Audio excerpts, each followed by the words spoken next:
Just want you to introduce yourself to some of our young up-and-coming hoopers, please. Oh, well, I'm Estaban Weaver. I'm from Columbus, Ohio, the United States. I was born 1977, August 13th. So you're about 40, 43. Hey, I'll be 44 in August. God is good. God is good. God is everything. Yeah. Now, Estaban, so I've been looking forward to, to getting you on the show because, growing up as a hoop head in Detroit and just knowing about, Ohio next door, I had a lot of topics to kind of cover with you. So not to hold you right to it. Yeah, it's all good. Just ask away. Appreciate it. So now, we hear a lot about Midwest cities when it comes to basketball, like Detroit and Chicago. Tell us a little bit about how it was like growing up on the basketball scene in Columbus, Ohio. Man, growing up in Columbus, Ohio at the time when I was growing up, basketball had kind of took like a break for a while because we had a bunch of talent coming up in like the early 60s and the 70s, and then it kind of took a break for about 15, 20 years. And then when the late 80s, early 90s came, that's when, basketball started to kind of generate and pick itself back up. And that was, me being in the 90s generation. That was my generation, me, Kenny Gregory, Mike Redd, Antoine Lavender, the Turner brothers. I can keep going on and on about the talent that we had in the mid 90s. Excellent. Now, take us like to the AAU scene. Did you ever play against some of the teams out of Chicago and Detroit on the AAU circuit? Yeah, we played against a couple of them. I know we played a few Chicago teams, and I think we might have played a few Detroit teams. Because when back in our time when we was traveling, we went from Ohio and then flew out to California because it was like a 2-week circuit. We would play 1 week in California, and then we would go out the next week and play in Vegas, and then we would come back home. So, I mean, the talent, man, the talent, like I said, the talent was crazy. It's just, but at that time, we didn't have YouTube. We didn't have Instagram. We didn't have none of that. So we had to do it. We actually make jokes about it. We called it the Chitlin circuit, like what we was doing, because we had to hop on the plane and, fly to other states and stuff to represent Ohio and show people what all Ohio was about. Yeah. Now, did anyone influence your style of play? Because I noticed, like from watching some of the footage, you seem like a combo guard, not just like the traditional point guard where you bring the ball up the floor, dish the rock out, and then move out the way, kind of like a Jacques Vaughn. No disrespect to Jacques Vaughn, but yeah, for sure. Like the type that could dish the ball, but at the same time you could also score. Did anyone influence your style of play? Yeah, I had a bunch of influences growing up. One of my biggest influences was Jimmy Jackson. He was bred from Toledo, Maycomer High School, and went to Ohio State. So growing up, he was my hero. He was like everything to me. And just watching his style of play and taking a little bit of his style, and obviously Michael Jordan, which everybody took his style. So a little bit of his and a little bit of Mike's, and then I just took that and just combined it together with what I had, and this is what you got. As far as like the playground, local gyms, all the way to Bishop Hartley, and then all the way to Independence High School, who are some of your toughest matchups growing up? Oh, wow. Whew, that's a good spot early. Yeah, that's because I played against so many, great talents. The one person that will stick out in my head that I would say that was probably like a problem to guard for me, because I was always defense first, but I would say Allen Iverson. When I played with him at the Nike camp, because that was the time I got invited to the Nike camp when it was only from 9th grade to seniors, and I wasn't even in high school yet. So, and I was blessed to I was actually blessed to be on his team. Me, Ronnie Fields from Chicago Farragut, me and him was actually roommates. and Iverson was on our team, but he was at the time he was going through that legal battle he was going through with the bowling alley situation. So he was flying back and forth. So I never really got a chance to sit down and kick it with him personally. But when he came and played basketball, you know, we was on opposite.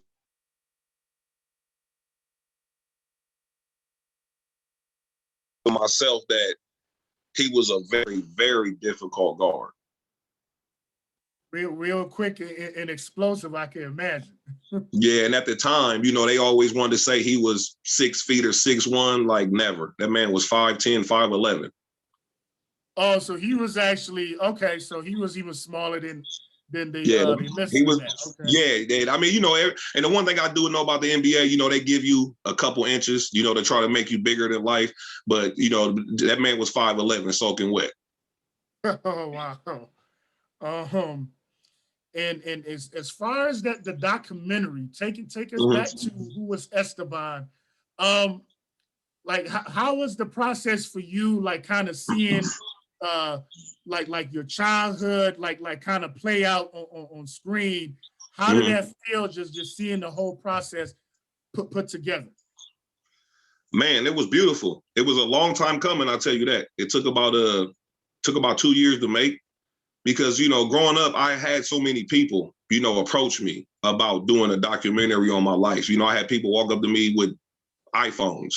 Hey, we can do your documentary on my iPhone. And, you know, just people just not really wanting to do it for, you know, for me, because my whole thing is everybody in the city knew of me, but they didn't know me.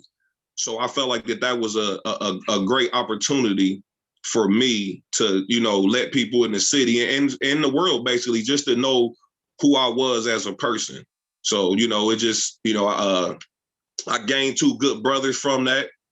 And they, you know, at first I was kind of skeptical with them, you know, because, you know, my life is sensitive, you know, and I don't just want to put my, you know, my life out there for, you know, just on anything. So, you know, I gained 2 good brothers from it that helped produce my documentary. And I actually want to give a shout out to the people that really actually put it over the top, because it was a $25,000 budget that they gave us, to shoot everything. And I'm just real grateful and thankful for, the people that was there for me. What are some of the valuable life lessons for young hoopers of today? Because this the Y generation. It's not like the 90s, early 2000s where, the old heads told you don't do this, and then, you can accept it or not accept it. Like this generation, they want to know why. So what are some of the valuable life lessons that people could take from Who Was Esteban, the documentary? Man, well, one of the best valuable lessons that you can take from my documentary is that no matter what happens in your life, it's never over. I mean, I had all the accolades in the world. I had the God-given talent, but just, making the wrong decisions and being around the wrong people can deter you from your dream. So just know that regardless of whatever you shoot for, and you know what I'm saying, in life, and you don't make it, your life is not over. God just was steering you in a different direction. Even as a young kid, I didn't know that I wasn't going to make it to the NBA. I didn't know that I was going to go through these different type of stages in life and not even make it to play professionally.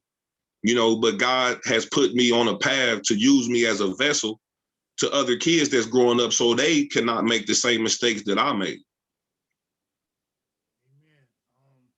Esteban, I grew up in Detroit, but I was born in a West African country called Ghana. And we're known a lot, mainly for like boxing and soccer. So basketball is just starting to catch on. And basketball stands out, Esteban, from other sports as far as like the type of passion that it generates. Like you hear people, the hoop career doesn't turn out the way they want, and they just get like really, really depressed over it, more so than like football or track and field. Why do you think that is when it comes to basketball? the passion, the love and the sacrifice. You travel, you travel a lot. You got the ups and downs. You got the wins, the losses. You know what I mean? You got all that bottled up into one situation. And that's just basketball. So when you don't, make it, especially for me, and I can speak for myself coming out of the city, only thing I wanted to do was make it to the NBA. Like that's every kid's dream as a basketball player, just like at football, soccer, baseball. We all dream to make it professionally, to take care of our family and to live that life that, only some people get to live, So it's just, with me, I know when I found out that my situation wasn't going to be what it was going to be, I just basically leaned on my family and God, because I see a lot of my friends, that had the talent that I had that never made it. Because not only me, I can count on my hands that, it's a lot of other cats that could have made it professionally and played professional basketball. But, everything happens for a reason. And I'm not one to, question God about it. I'm just here to do his work.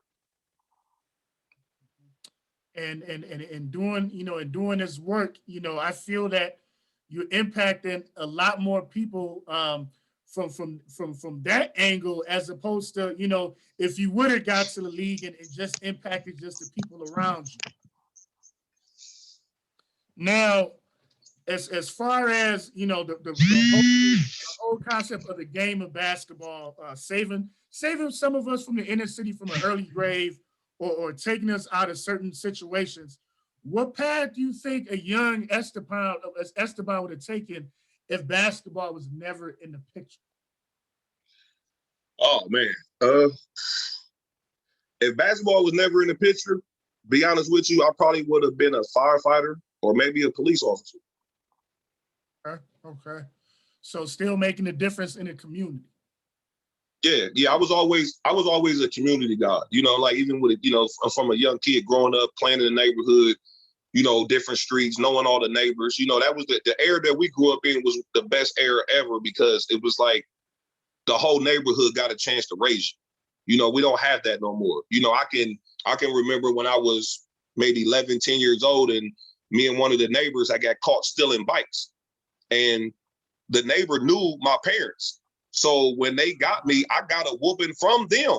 And then they took me home, and then I got one from my parents. So, back growing up in that generation, that generation was like everybody stuck together. And it's like now, we just seem like we just all lost. We all out here dispersed, and the parents don't have no control over their children. So, it's just the world we living in, unfortunately.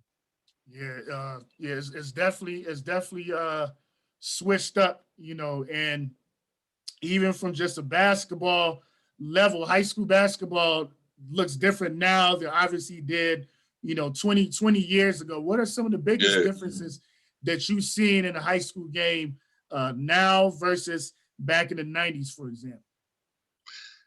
Just social media. I just feel like social media is just destroying the AAU scene. You get a kid that might score 50 points in one game, and then the next day he's all over social media making him out to be something that he's not. And I'm not saying this to kill any child's courage or confidence, but some kids just play and they had a good game. These are not going to be kids that's going to train for the rest of their lives and looking for a common goal. Some of these kids just out there because their parents are just paying money to have them out there. And it's just a few select that's going to, weed through all of the grass and be able to get to that special place. Because why do you think the NBA is called a lottery pick? Because it's like winning the lottery. It's very slim and few people that can get in. And now the times that we live in, your window of opportunity is going to close immediately if you're not doing the right thing. Because as I got older, I found out that the NBA was sending people to come and hang around me just to find out what type of person I was. Oh, wow.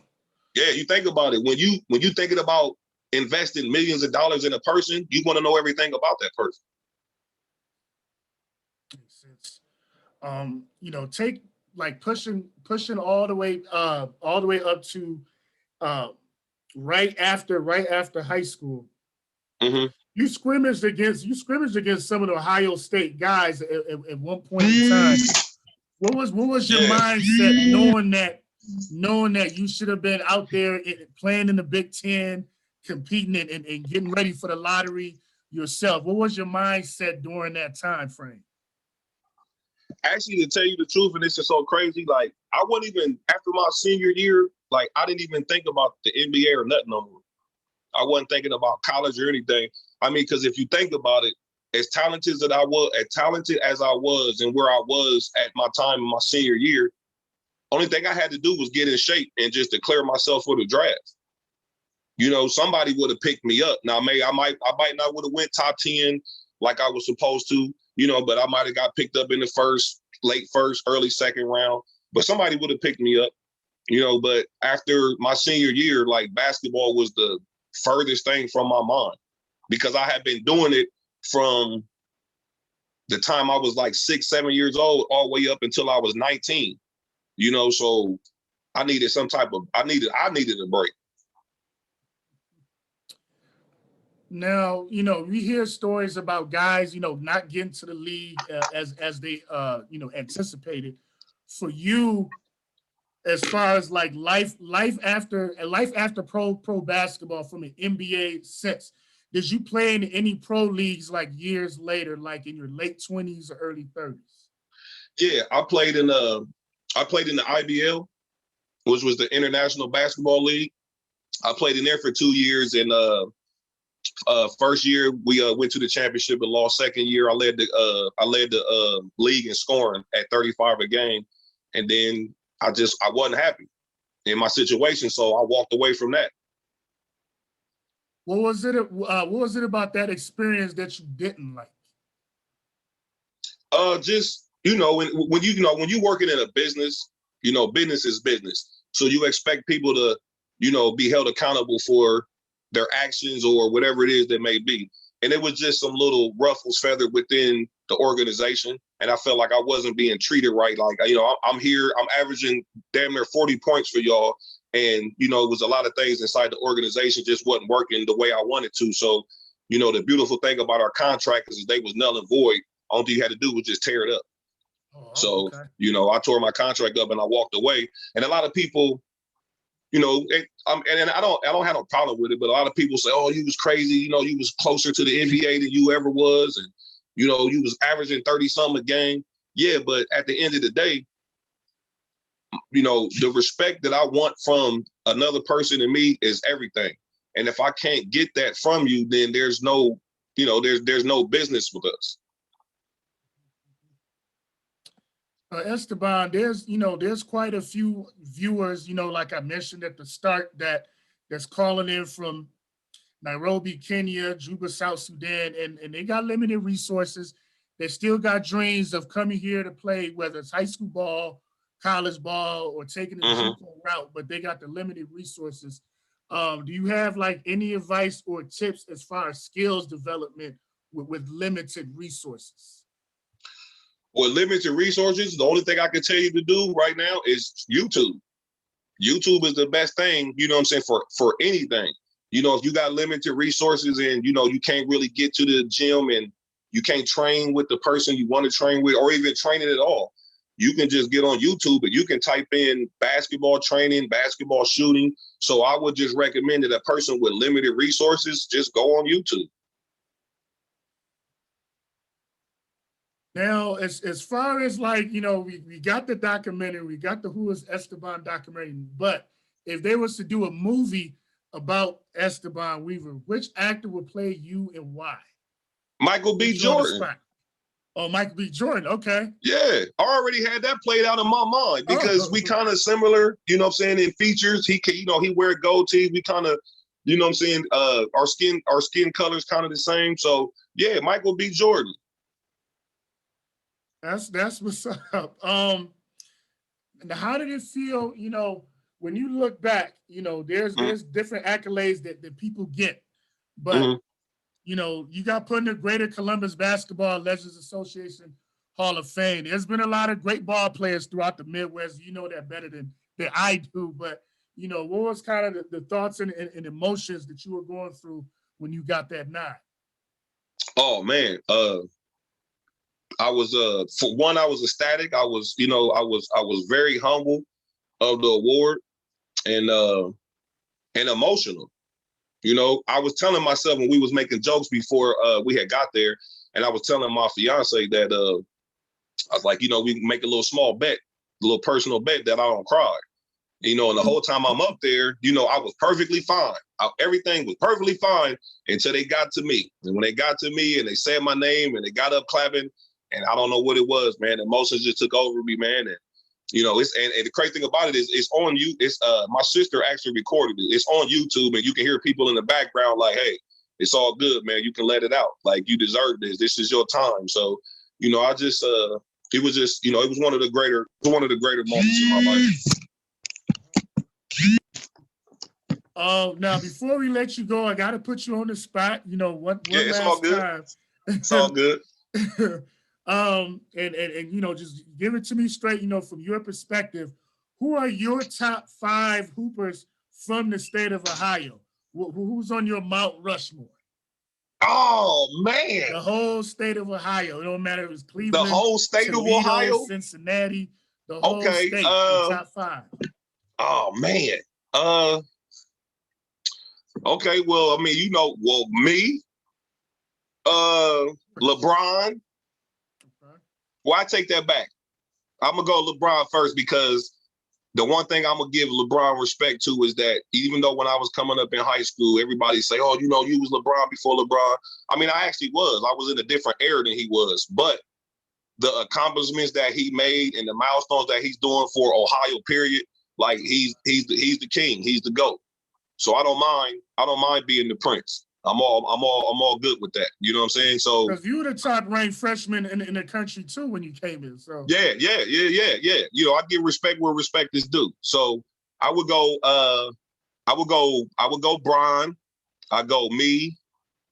I would go I would go Drew Lavender. Wasn't he a guard? Yes. The best point guard out of Ohio ever. Then I'm okay. gonna go. Oh, 2 more. let me see. Okay. I can't. I can't do that. Man. Okay, I'm gonna go my uncle Dwight Lamar. Okay, was he from the 70s? He's from the 70s. He was from that undefeated East team. Didn't he play for the Lakers or something like that? Yeah, he played for the Lakers. Yeah, led the country in scoring in college. Yeah, and that's actually my blood uncle. So, uncle. Okay. Yeah, my uncle. Yeah, that's my blood uncle. That's my father's oldest brother. Ah. Yeah. So, and then that's 4, right? Okay, and then I'm gonna go. Oh man, that's damn. I can't believe you asked me that. Man, it doesn't have to be Columbus. It could be yeah, I know. I'm thinking. Too, I'm thinking.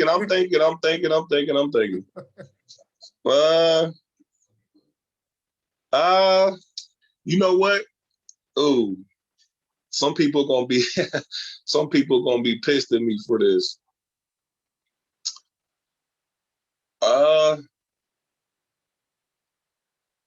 I'm gonna have to go. Dwight Clark from Dayton. Dwight Clark. I'm not familiar with Dwight Clark. You got me on that one because I've lived in Ohio before. You got me on that one, Dwight Clark. And that's me just picking close. And this is just, you know, from my eyes of what I see. So just you gotta Google Dwight Clark. He was from Dayton. Was he a guard or wing or big? Guard. He was a guard. Okay.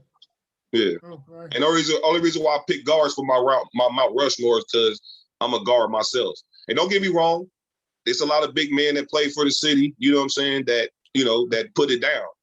But as far as the Mount Rushmore, you know, that's tough. I'm gonna ride with it. If you put it down, I'm gonna ride with Yeah, it. that's just mine. You know what I'm saying? Right, Like right. that's just mine. Everybody got their own Rushmore. You know what I'm saying? But that's mine. You know, I can live with that. And he played the game at a high level, so who's to argue with that?